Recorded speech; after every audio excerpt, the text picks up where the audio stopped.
Freeze panes allows you to lock parts of your screen in place and comes in handy when you're trying to read certain portions of a list.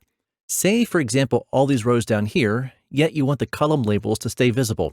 Excel gives you 3 ways to freeze panes, and in this video, we'll show you how to use all 3 of them, with the third option most likely being the most effective once you understand how it works. And make sure to stick around to the end because we'll give you a challenge to see how well you've grasped the concepts. Let's get into it and take a look at the first option, which is freezing the top row.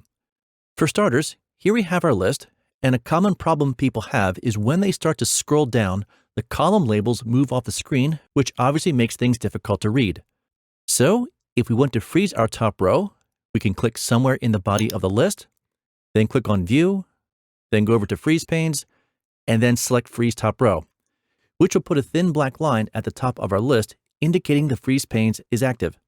Now if we scroll down, the column headings will stay in place, and the list is much easier to read. That's pretty cool, and obviously very simple.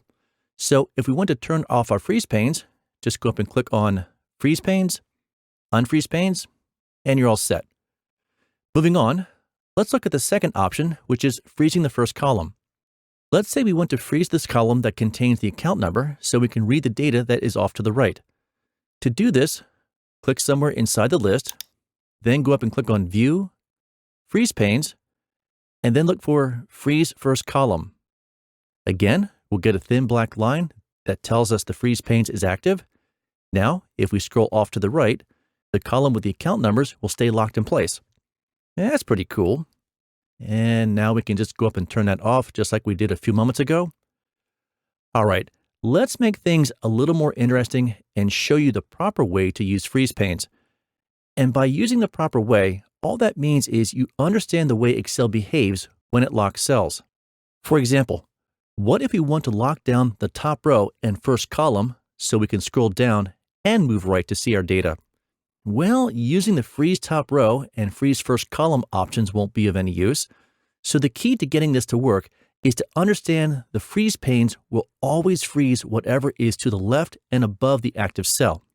Let's demonstrate that because it will obviously be easier to see.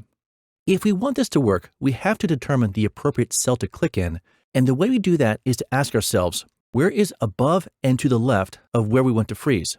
So for this example, the cell we want to target is this one. Why? Because here is what is to the left of the target cell, and here is what's above the target cell. So we'll go ahead and click in this cell, then go up and click on Freeze Panes again. Now let's try to scroll down a bit, and let's move across, see what we get. And it looks like we are in business.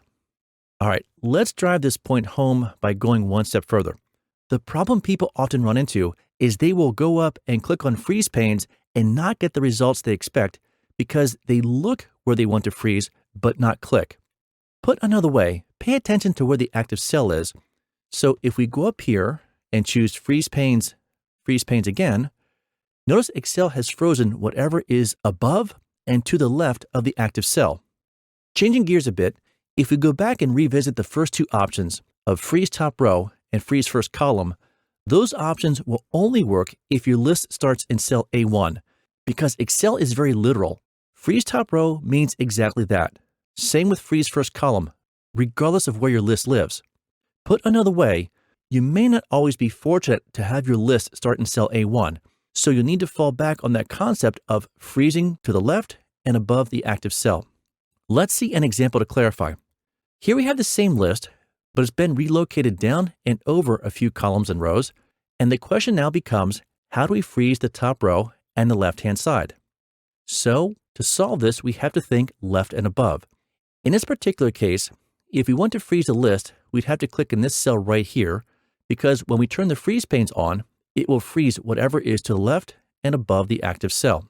Okay, not too bad once you get your mind around how Excel thinks. All right, let's move on and give you a little challenge. Let's say in this case, for whatever reason, we want to freeze the cells with a light green shading on our screen so when we scroll down, the shading stays visible. So how do we solve this? In this case, the answer would be to click right here. So when we scroll down, whatever is above the line will be frozen. But because we are at the edge of the sheet, there is nothing to the left to freeze, so we'll only freeze the data that is above the active cell. And we can demo that just to verify it. Let's go ahead and turn on our freeze panes, scroll down, and there you can see it in action. All right, so how about another challenge?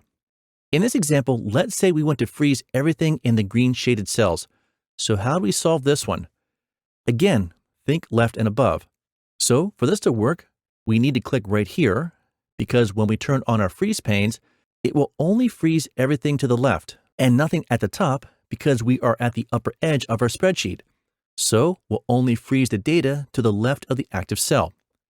Okay, so let's do a quick recap. Remember, the key in getting the freeze panes to cooperate is to understand the way Excel behaves when you lock portions of your screen, which is it will always freeze whatever is above and to the left of your active cell. All right, and that'll do it for this one. We hope you've enjoyed it. Feel free to leave your comments below, and we will see you in the next one.